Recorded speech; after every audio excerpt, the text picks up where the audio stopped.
Welcome back to Mad Hatter's Civil War History.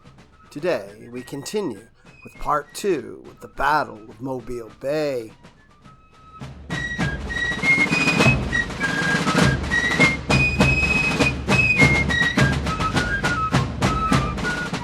While the Tecumseh was rushing to her doom, she was involving the leading screw sloop Brooklyn in a situation that threatened disaster for the whole fleet. One of her lookouts reported shoal water to port in the direction of the minefield, a stretch of water that was out of bounds. Then a row of suspicious-looking buoys directly under our bow was spotted, empty shell boxes from Fort Morgan. Unsure of whether to stop or press on, Captain James Alden of the Brooklyn backed engines to clear the hazard, threatening collision along the entire battle line. In any case, stalled in the Tecumseh's mess, Brooklyn made the whole fleet, brought into a confused huddle in the narrow channel, a stationary point-blank target. The rebel gunners in Fort Morgan, recently driven to shelter by the fleet's broadside, returned to their pieces, unleashing a withering counterfire that cut down scores of sailors. Furthermore, from such a disordered formation as compressing the van hindmost onto center, the fleet could not return an effective counterfire or even withdraw without confusion and loss. At this critical moment, a naval officer observed, the batteries of our ships were almost silent, while the whole of Mobile Bay was a living line of flame. Lieutenant Kinney of the Hartford remembered, the sight was sickening beyond the power of words to portray. Shot after shot came through the side, mowing down the men, deluging the decks with blood, and scattering mangled fragments of humanity. From ahead came the relentless raking fire of the Confederate squadron, against which Farragut could not reply. The battle was turning on the edge of a razor. The slightest flinching by Farragut was critical. A great commander by nature, every bit as bold and intelligent as the transcendent Nelson, Farragut's qualities of leadership carried the day. From his lofty position just below the main top, he asked the pilot if there was sufficient depth of water for Hartford to pass to the port of Brooklyn. Receiving an affirmative, with propeller churning ahead, the flagship pivoted on her heel and shot past the confused Brooklyn. There are several versions of just what Farragut said and did next.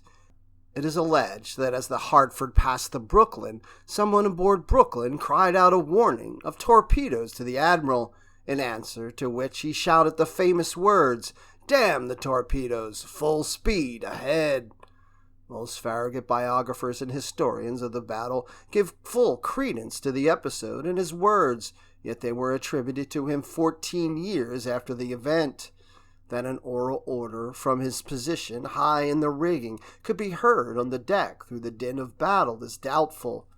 What is certain is that by order, gesture, or in some form, the spirit of that command was transmitted, and the Hartford lay a course straight for the minefield.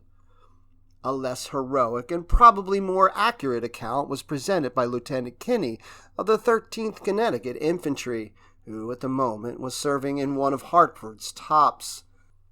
He was one of a detachment of Army signalmen distributed among the fleet in order to facilitate cooperation with Granger's land forces. He declared that, as a matter of fact, there was never a moment when the din of battle would not have drowned out any attempt at conversation between the two ships, and while it was quite probable that the Admiral made the remark, it is doubtful if he shouted it to the Brooklyn. Be that as it may, the Admiral's action suited the words. The battle now witnessed the remarkable sight of the Hartford and her lashed-out consort, Metacomet, leading the columns of ships directly across the minefield. Among the papers found after his death, Farragut had written in a memorandum, allowing the Brooklyn to go ahead was a great error. It lost not only the Tecumseh, but many valuable lives by keeping us under the guns of the fort for 30 minutes.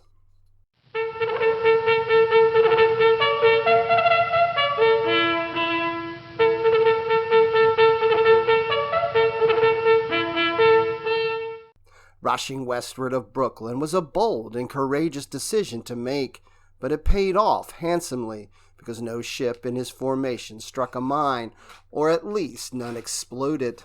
Some of us, one sailor said, expected every moment to feel the shock of an explosion and to find ourselves in the water. Mines could be heard bumping against the ship's copper bottoms, and several times the snapping of primers could be heard. But as Farragut had surmised, these particular mines had been so long under water that they were not effective.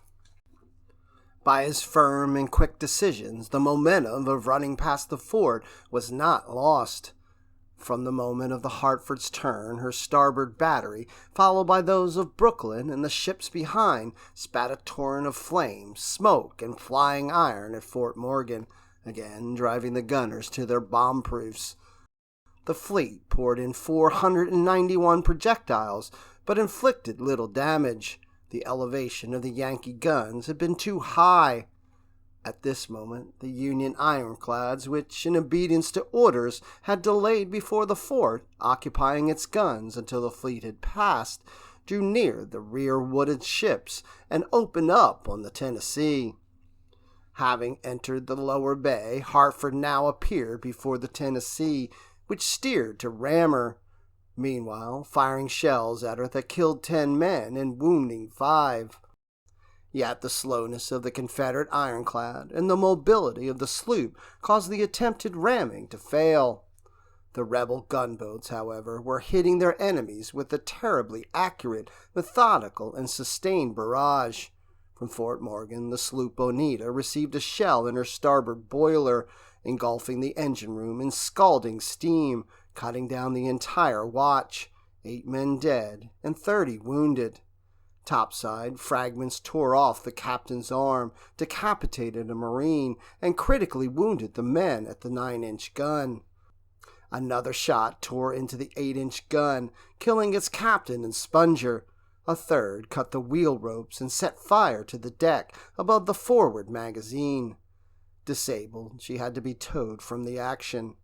The Selma repeatedly pummeled the Hartford, whose decks, according to a Marine on board, looked like a slaughter pen.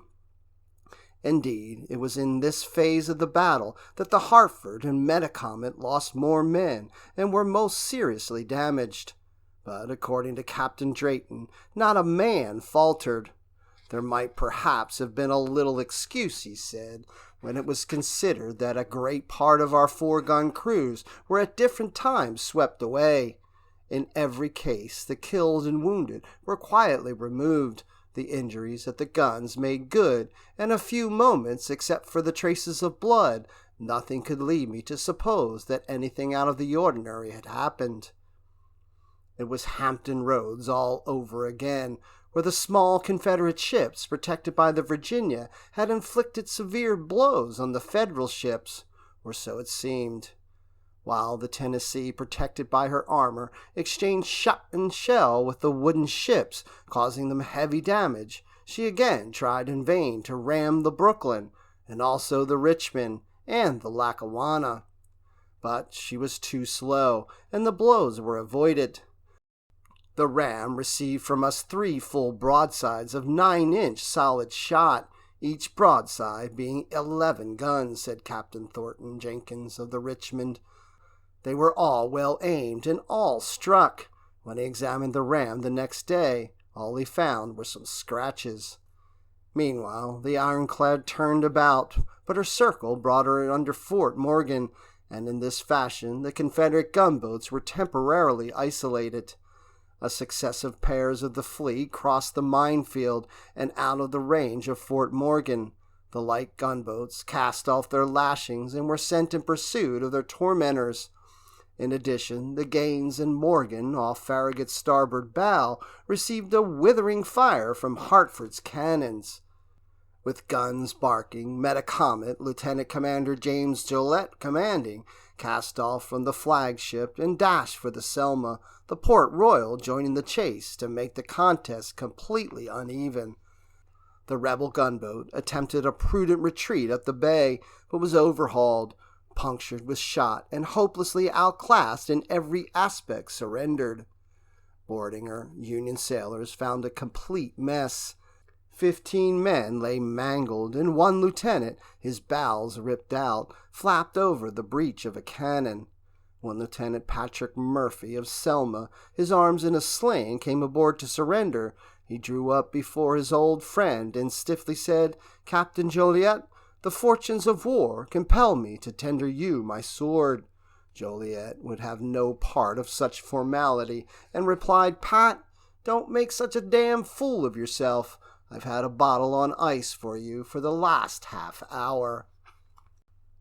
The Gaines, hid in 17 places, her rudder disabled and leaking badly, sought refuge near Fort Morgan in the Tennessee, but floundered 400 yards short. The Morgan, momentarily grounded, freed herself and gained a position under the guns of Fort Morgan. Later, under cover of darkness, she escaped to fight another day.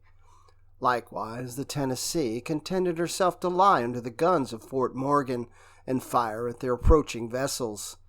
In this position, Farragut's natural assumption was that Buchanan would either aid the fort to prevent a future exit of his fleet from the bay, or he would steam to sea and play havoc with the transports and light gunboats. In any case, the prevailing opinion of the fleet's officers was that Old Buck would seek no general action against the intruding Yankees away from supporting guns of Fort Morgan.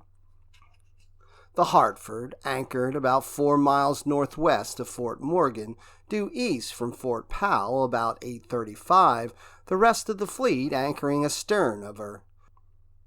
When Farragut disengaged himself from his lashings and came down to the poop deck, Captain Drayton approached him. "What we have done has been well done, sir, but all counts for nothing so long as the Tennessee is there under the guns of Fort Morgan."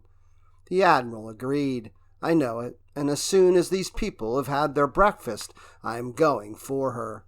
Across the way, the hero of Hampton Roads, limping up and down the deck impatiently, pacing in perplexity, knew he had a decision to make.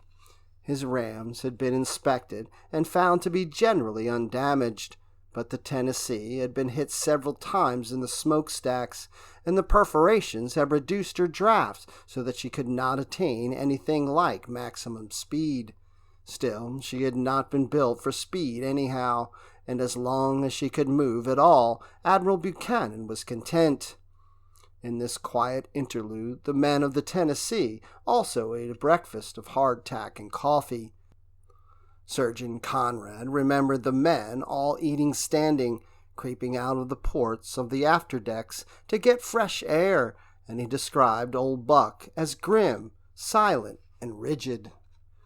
After some 15 minutes, Buchanan called out to the captain, "Follow them up, Mr. Johnson. We cannot simply let them go this way." As the fact penetrated and the surgeon heard muttered comments from every rank, he ventured to ask the question himself. "Are you going into the fleet, Admiral?" Instantly came the reply, "I am, sir." Turning toward another officer, Conrad whispered under his breath, "Well, we'll never come out of there whole." Afterward, he learned the reason for this apparently suicidal decision. The Tennessee had only 6 hours of coal, and Buchanan meant to burn it fighting to the end. He did not mean to be trapped like a rat in a hold and made to surrender without a struggle. As naval historian William M. Still, Jr. correctly supposes, Buchanan was counting on surprise. The enemy was at anchor to inflict the maximum damage possible, then retreat again under the guns of Fort Morgan and act like a floating battery. Farragut had been planning his own next move, and had come to the conclusion that he would wait for dark, then board the Manhattan and personally lead the 3 Union monitors, exploiting their shallow draft and gigantic Dahlgrens in attacking against the Tennessee. Buchanan saved him the trouble. For a few minutes, a heavy rain squall passed over, and when pushed away by the wind, a call at about 8:45 came down from aloft the flagship. "The ram is coming for us." Farragut refused to believe it, thinking, "I did not think Old Buck was such a fool." Conrad watched as one after another of the big wooden frigates swept out in a wide circle. With inferior speed and exposed tiller chains, Tennessee was not equipped for close-in fighting, and by attacking the whole Union squadron, Buchanan threw away his greatest defensive strengths. According to Admiral Mahan, Buchanan should have exploited the light draft of his vessels as well as the range of his Brooke rifles by staying in shallow waters far from the Federal ships and battering them from afar. By attacking at close quarters, he was playing into Farragut's hands. Mahan's views make sense. So how does one explain Buchanan's decision to come up to close quarters? First, if the Tennessee stayed in shallow waters, she could have stopped the 3 Union ironclads, whose draft was equal to or less than hers, from coming too close quarters. Second, from the whole battle, as well as from his reports afterwards, it is clear that Buchanan, thinking perhaps of his experience with the Virginia, trusted in the ram. This hope would prove his undoing. Experience had proven that a ship could not be rammed while in motion.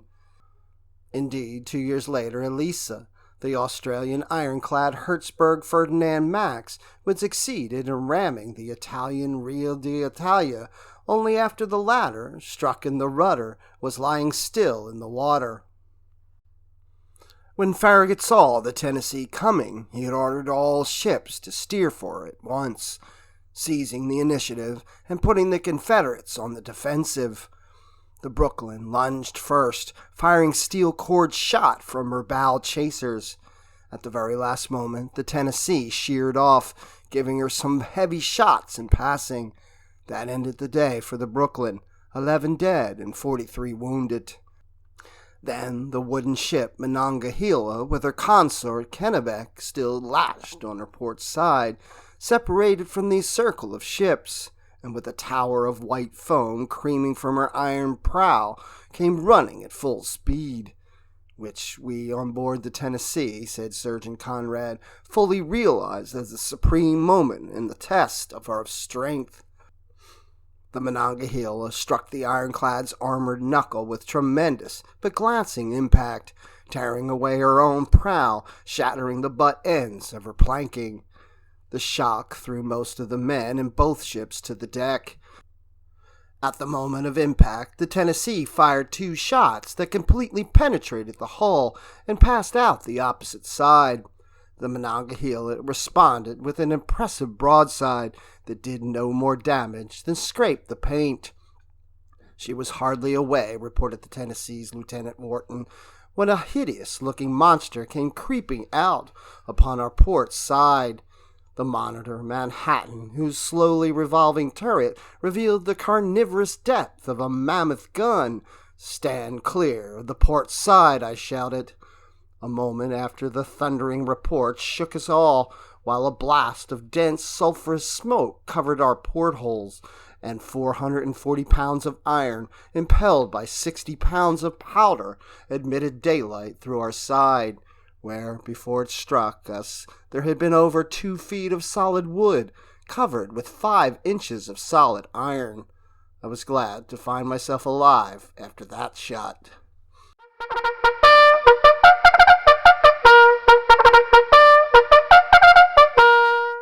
With hardly time to recover, the Tennessee now found herself the target of the sloop Lackawanna. Under a full head of steam, Lackawanna smashed at right angles into the right end of the ram's casemate, crushing the wooden ship's stem and causing a considerable leak. She struck with such force that the 2 vessels swung parallel, head to stern, the Tennessee bringing 2 guns to bear on the Lackawanna, but the Union ship bearing only 1. The Blue Jackets were close enough to hear the rebels swearing at them, and from the Lackawanna were hurled a spittoon and a holystone to add to the shot and shell.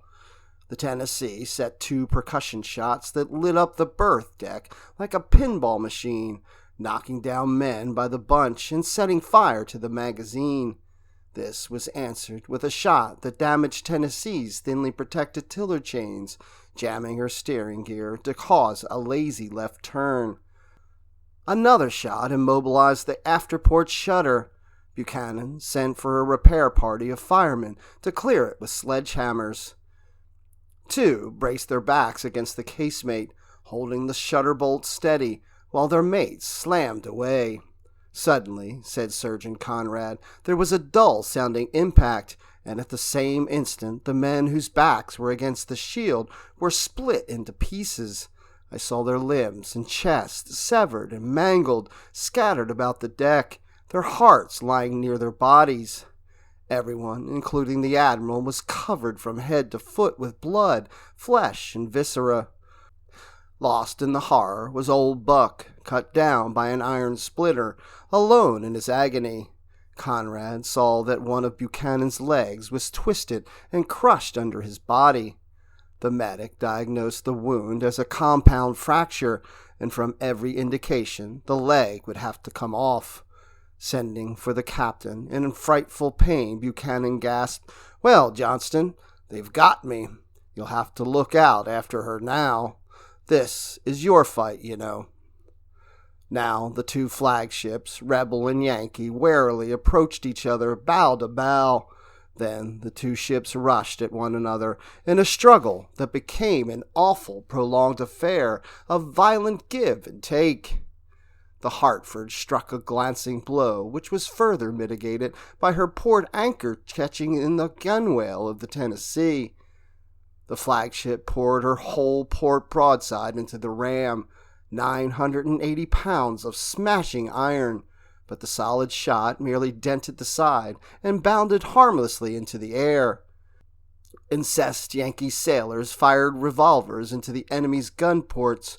One shot horribly mutilated the face of the chief engineer.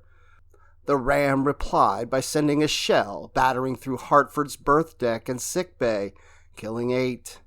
Locked in a death grip, the ships came port to port, so close that an engineer on the Tennessee bayoneted a Union man on the Hartford, and a Union sailor put a pistol ball through the engineer's shoulder at point-blank range.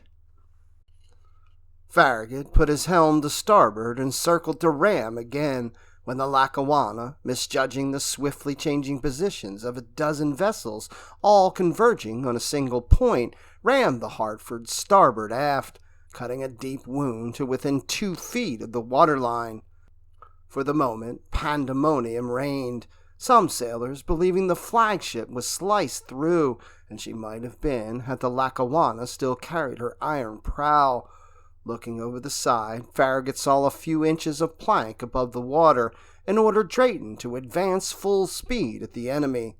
Within a few moments of the order, the Lackawanna again loomed up on starboard. The agitated admiral yelled to the Army signal officer, Lieutenant Kinney, "Can you say, 'For God's sake,' by signal?" "Yes, sir." "Then say to the Lackawanna, 'For God's sake, get out of the way and anchor.'" The Hartford steamed ahead, surrounded on all sides. Tennessee became the target of the whole squadron. She had been rammed at least 4 times, but as her casemate construction was continued well below the waterline, the principal damage was suffered by the Union ships.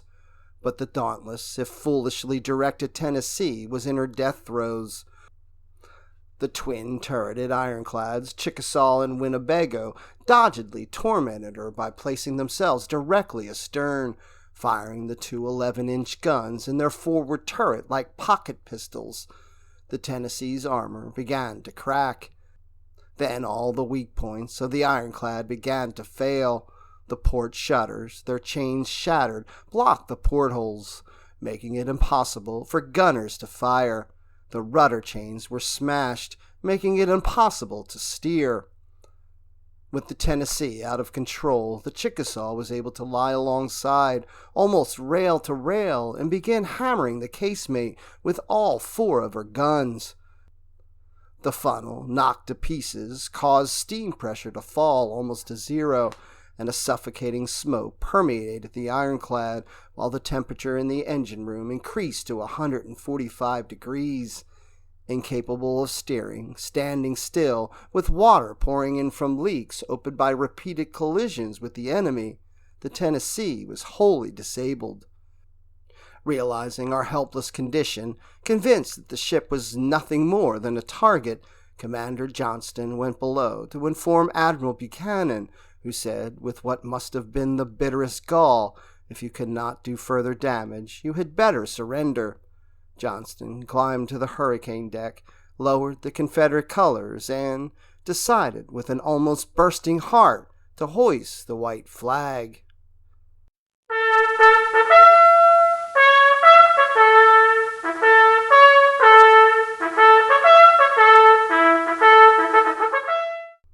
But the USS Ossipee was bearing down under a full head of steam and could not check herself in mid-career and caromed into the helpless ram. Her skipper, Commander William Leroy, a comrade from the old Navy, hailed, "Hello, Johnston, how are you?" He sent a boat, and Johnston came aboard. "I'm glad to see you, Johnston. Here's some ice water for you," he said. They disappeared into his cabin to renew old times over a bottle. For his part, Farragut acted properly, although not as generously as he might have. He did not go aboard the Tennessee to call on the wounded admiral and demanded that a junior officer board the ram to take the admiral's sword. This was the same sort of insult that years earlier had inspired the rage of his adopted father, Captain David Porter, when a British junior officer tried the same during the surrender of his flagship at Valparaiso Bay in the War of 1812, on which ship Farragut was then a midshipman. To the junior Confederate officers, Farragut was polite, if distant, yet when the fleet surgeon visited Buchanan, who indicated no particular friendship for Farragut, the surgeon made it clear to Farragut that the admiral's feelings had been hurt. General Page asked that Buchanan be sent under parole to Mobile, but Farragut refused. After the battle, in writing to Secretary Wells, Farragut, a Southern man by birth and association, was far more gentle with Admiral Buchanan, but he had a personal grudge against those officers who had been trained by the U.S. government, had supported that government, and had been supported in turn by it, but then turned in rebellion against it. He might have friends in the South, but personally his emotions were too involved to allow him to treat Buchanan as he might have. Farragut also thanked the officers and men of the fleet, and mentioned that he led them into Mobile Bay. Captain Alden of the Brooklyn, who had been posted to lead the fleet in, and who had nearly lost the battle for the Union, took offense at the admiral's statements, and went aboard the Hartford to protest. Farragut took the man below to his cabin, and what transpired there we do not know, but afterward there was a coolness between the two men. Farragut had won a brilliant victory, but at what cost? 52 officers and men had been killed and 170 wounded. Adding the losses of the Tecumseh, the number of killed increased to 145, and the total losses to 315 killed and wounded. Aside from the loss of the ironclad, the sloop Bonita had been disabled, the Hartford had been hit 20 times, and the Brooklyn 59 times. Others had received serious damage, except for the ironclads, which, though they had been repeatedly hit, the Winnebago alone 19 times, had resisted well. A supply ship that tried to follow the fleet against orders was disabled by a shot from Fort Morgan, grounded, and later burned by the Confederates. The Southerners had lost 12 killed and 20 wounded. Taken prisoner were 280, including Admiral Buchanan, whose leg would be saved. The Tennessee and Selma were captured, and the Gaines was gutted. Fort Morgan had only 1 killed and 3 wounded. The press and the masses hailed Farragut as the greatest naval officer since Nelson. The dauntless manner in which he had damned the torpedoes and hurled the wooden prows of his cruisers against the iron-knuckled sides of the Tennessee brought praise from naval experts as well as from laymen. Admiral Mahan considered Mobile Bay the strongest evidence for Farragut's audacity and naval genius, and wrote pages of praise on the tactical handling of the fleet, thus consciously or unconsciously obscuring the admitted fact that this battle was void of major strategic importance. And perhaps it was just as well, for Farragut had not then, and has not yet, received full historical credit for his telling blows on the Mississippi River. President Lincoln considered the Southerner the best appointment made in either service. Secretary Wells wrote in his memoirs, "I consider him a great hero of the war." Atlanta fell to Sherman on September 2nd, and combined with Farragut's victory, dramatically enhanced Lincoln's prospects for re-election.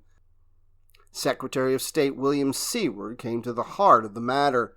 The victory at Atlanta comes in good time, as the victory in Mobile does, to vindicate the wisdom and energy of the war administration.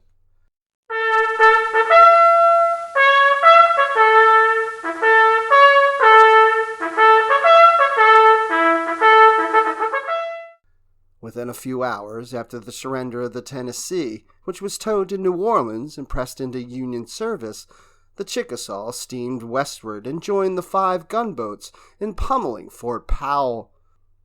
The fort commander readily saw that his position was untenable, and about midnight the place was evacuated and blown up. On Dauphin Island, the Federal Army had not lagged. After a fierce exchange, Union batteries had silenced Fort Gaines and prevented the employment of its guns on the fleet. The fleet then joined Granger's forces in investment of the fort, and surrounded on 3 sides by the Navy plus a 4th by the Army, unfurled the white flag on August 7th. General Page and his officers at Fort Morgan spat in the direction of Fort Gaines and cursed its commander, Charles DeWitt Anderson, for his half-hearted attempt to defend his position. General Page was not easily dismayed. Workers, reservists, militia, 2 Louisiana artillery regiments, 6 companies of cavalry, and a battalion of convicts, 4,000 in all, prepared themselves for the final assault. The Confederate Army in Atlanta, fighting for its life against Sherman, ignored Mobile's pleas. Only a handful of recruits responded to the call at Montgomery. The governor of Mississippi was also silent. Granger's forces were transported to Mobile Point, and a siege train was brought from New Orleans. Farragut then stationed his ships, which now included the prize Tennessee, so that Fort Morgan was surrounded on land and sea. Determined to defend his post to the last extremity, the fiery 57-year-old Page responded to a request for surrender. "I am prepared to sacrifice life, and I will only surrender when I have no means of defense." At daylight on August 22nd, 100 Army and Monitor guns opened a blistering, well-coordinated bombardment around the clock. The fort shook.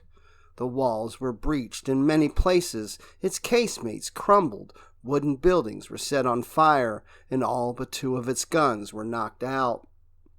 When a fire threatened the powder magazine around midnight, General Page had his entire powder supply wetted down. By daylight on August 23rd, he had taken enough, and he raised the white flag. "We landed at Fort Morgan and went over the place," reported journalist Fitzgerald Ross. "I confess I did not like it at all. It is built in the old style, when bricks fly about violently by tons at a time, which is the case when they come in contact with 15-inch shells. They make themselves very unpleasant to those who have trusted them for protection." Mobile was out of business, but the capture of the lower bay and the complete closing of the port to blockade runners, together with the absence of a major military movement in the hinterland that hinged upon the capture of Mobile, convinced Farragut that there was no point of immediately pressing up the bay and conducting a campaign against the city. In fact, he appears to have become a little cynical toward the whole war. It, referring to the city of Mobile, would be an elephant and take an army to hold it, and besides, all traders and rascally speculators would flock to that city and pour into the Confederacy the wealth of New York. As autumn wore on, Farragut's subordinates began to worry about his health. He fainted while talking to Captain Perkins of the Chickasaw. Perkins attributed this to exhaustion and the fact that his health is not very good anyway.